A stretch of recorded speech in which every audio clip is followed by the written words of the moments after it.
కరీంనగర్ జిల్లా రాయికల్ మండలంలో అయ్యప్ప పడిపూజ ఘనంగా జరిగింది. మహాపడిపూజలో పాల్గొన్నారు కేంద్ర విమానయాన శాఖ మంత్రి అశోక్ గజపతిరాజు. వందల మంది స్వాముల అయ్యప్ప నామస్మరణతో ఆలయం మారుమోగింది. నల్లగొండ జిల్లా హుజురాబాద్లో వరుస దొంగతనాలు చేస్తున్నారు కేటుగాళ్లు. టీచర్స్ కాలనీలోని 3 ఇళ్లను లూటీ చేశారు. శంకరయ్య, రవికుమార్ ఇంట్లో చోరీకి తెగబడ్డారు.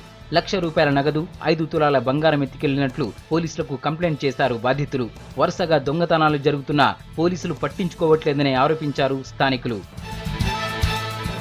పెంచిన ఇంటి పన్నులను తగ్గించాలని నల్లగొండ జిల్లా ఆలేరులో ధర్నా చేశారు రాజకీయ పార్టీ నేతలు. ప్రభుత్వం అడ్డగోలుగా పెంచిన ఇంటి పన్ను సామాన్యులకు భారంగా మారిందన్నారు నేతలు. రైల్వే గేటు ముందు ఆందోళనకు దిగారు బీజేపీ నాయకులు. అటు సిపిఎం నాయకులు కూడా ఆలేరు గ్రామ పంచాయతీ ముందు ధర్నా చేశారు. నిజామాబాద్ జిల్లాలోని తెలంగాణ యూనివర్సిటీలో పర్యటిస్తున్నారు నాక్ సభ్యులు. తెలంగాణ యూనివర్సిటీకి నాక్ గుర్తింపు లేదు. ఈ టీం 3 రోజుల పాటు యూనివర్సిటీలో ఉండి కాలేజీలో సౌకర్యాలను పరిశీలించనుంది. నాక్ గుర్తింపు వస్తే యూనివర్సిటీ డెవలప్ అయ్యే ఛాన్స్ ఉందంటున్నారు విద్యార్థులు. నాక్ చైర్మన్ ప్రొఫెసర్ భూమిత్రతో పాటు 8 మంది సభ్యులు ఈ టీంలో ఉన్నారు. నిజామాబాద్ జిల్లాలో పర్యటించారు డిప్యూటీ స్పీకర్ పద్మా దేవేందర్ రెడ్డి. తెలంగాణ ప్రజలు సుఖ సంతోషాలతో ఉండాలని సీఎం కేసీఆర్ యాగం చేస్తున్నారని అన్నారు. ప్రభుత్వం అన్ని వర్గాల సంక్షేమం కోసం పథకాలు ప్రవేశపెడుతోందన్నారు. త్వరలోనే కళ్యాణ లక్ష్మి పథకం అన్ని కులాలకు వర్తింపజేస్తామన్నారు పద్మా దేవేందర్ రెడ్డి. బీసీలకు క్రిమిలేయర్ విధానాన్ని రద్దు చేయాలని నిజామాబాద్ జిల్లా ధర్నా చౌక్లో ఆందోళన చేశారు బీసీ సంఘం నేతలు. క్రిమిలేయర్ జీవో కాపీలను దగ్ధం చేశారు. ప్రభుత్వం క్రిమిలేయర్ విధానాన్ని వెనక్కి తీసుకోవాలని డిమాండ్ చేశారు బీసీ సంఘం జిల్లా అధ్యక్షులు సుధాకర్.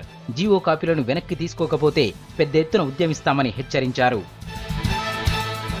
వరంగల్ జిల్లా పరకాల మండలం ఆలియాబాద్లో 5 నెమళ్లు చనిపోయాయి. పంట పొలాల్లో గుర్తు తెలియని వ్యక్తులు విషాహారం వదలడంతో వాటిని తిని నెమళ్లు చనిపోయాయి. దీంతో స్థానికులు, పోలీసులు, ఫారెస్ట్ అధికారులకు కంప్లైంట్ చేశారు. వరంగల్ జిల్లాలో డిఫరెంట్ గా ప్లాన్ చేశాడో విద్యార్థి. కొడకండ్ల ప్రభుత్వ బడిలో చదువుతున్న సందీప్ టోపీకి ఫ్యాన్ సెట్ చేశాడు. ఎండాకాలంలో ఉక్కపోత నుంచి రిలాక్స్ అయ్యేందుకు ఈ టోపీ ఉపయోగపడుతుందంటున్నాడు. ఈ టోపీ ఫ్యాన్ కు ₹150 ఖర్చయిందని చెప్పాడు. వరంగల్ జిల్లా భూపాలపల్లి ఓపెన్ కాస్ట్లో బొగ్గు ఎత్తివేసే మిషన్ పూర్తిగా కాలిపోయింది. పవర్ షార్ట్ సర్క్యూట్ కావడంతో మిషన్ కాలింది. 24 గంటల పాటు వర్క్ చేయడం, మైనర్ రిపేర్లు పట్టించుకోకపోవడంతో మిషన్ కాలిపోయిందని ఆరోపిస్తున్నారు కార్మికులు.